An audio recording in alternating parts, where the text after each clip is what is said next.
जब हम विभिन्न विचारधाराओं में बढ़ जाते हैं तो जहां हम पहुंचना चाहते हैं वहां हम नहीं पहुंच पाते। संविधान निर्माताओं ने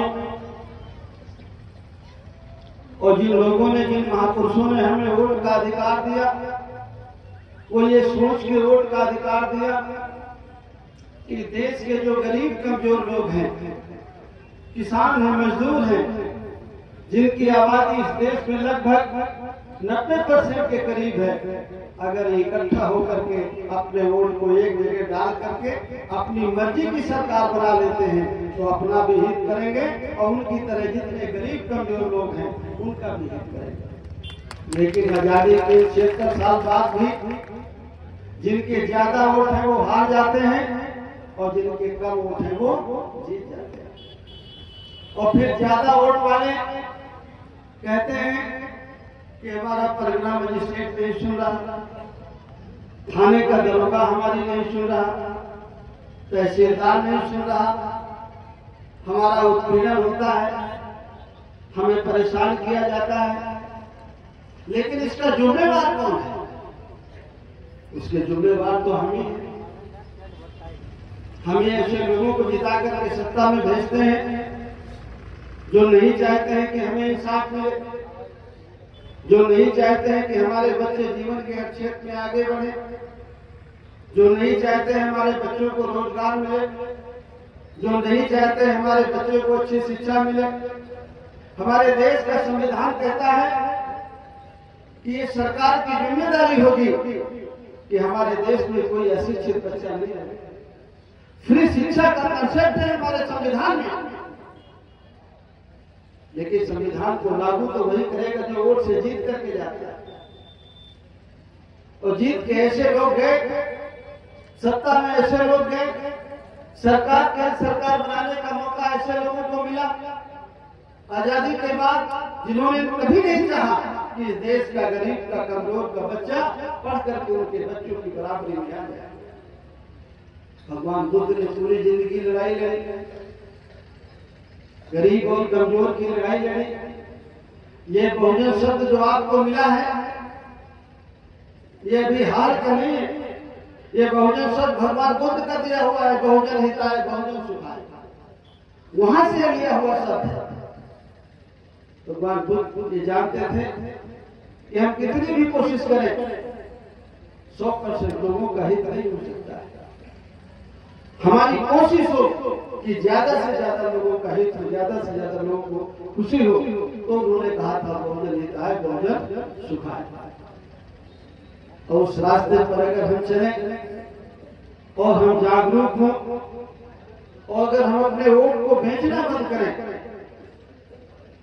तो जो बाबा साहब अम्बेडकर की चाहत थी, फुले की चाहत थी, साहू की चाहत थी, संत बिरसा मुंडा की चाहत थी, संतराम बीए की चाहत थी, संत गाडगे की चाहत थी, ललन यादव की चाहत थी, रामचंद्र वर्मा की चाहत थी, आज हम उनके सपनों का भारत बना सकते हैं और अपने बच्चों को आगे बढ़ाने में मदद कर सकते हैं। माँ बाप होने के नाते हमारी जिम्मेदारी है कि जिस तरह से हम अपने एक एक इंच की, एक एक फुट की जमीन की रखवाली करते हैं कि हमारे बाप, हमारा घर, हमारी जमीन हमारे बेटे को मिलेगी, हमारी बेटी को मिलेगी। झगड़ा हो जाता है परिवार में, भाई में, लेकिन हमारे बच्चों के हिस्से में इस देश की जो नौकरियां आती हैं, सरकारी प्राइवेट नौकरियां आती हैं, इस देश का जो जल जंगल जमीन है वो हमारे हिस्से में आता है, इस देश का जो खजाना है जो हमारे टैक्स से भरा जाता है, उसमें जो हमारे बच्चों का हिस्सा है उसकी सुरक्षा कौन करेगा? उसकी सुरक्षा भी हमें करना होगा। वो हमारी जमीन से कहीं ज्यादा है और वो वही देता है जो हमारी वोट से जीत करके सत्ता में पहुंचता है, सरकार में पहुंचता है। इसलिए हमारी ये भी जिम्मेदारी है कि हम अपने बच्चों के अधिकारों की सुरक्षा करें। इन 10-12 सालों में जो माहौल बना, मैं 16 में एक प्रोग्राम में था दिल्ली में, तो दिल्ली यूनिवर्सिटी के प्रोफेसर मुझे कुछ मिले, उन्होंने कहा कि 13 पॉइंट रोस्टर लागू हो गया है यूनिवर्सिटियों में रिजर्वेशन। पहले रिजर्वेशन एक यूनिट थी, यूनिवर्सिटी एक यूनिट थी कि 200 जगह हैं तो 200 जगहों में रिजर्वेशन फिक्स होगा। अब जब 13 पॉइंट रोस्टर बना तो एक सब्जेक्ट को एक यूनिट कर दिया कि जैसे इतिहास की जगह निकली तो अब इतिहास में जय जगह होंगी उस पर रिजर्वेशन होगा।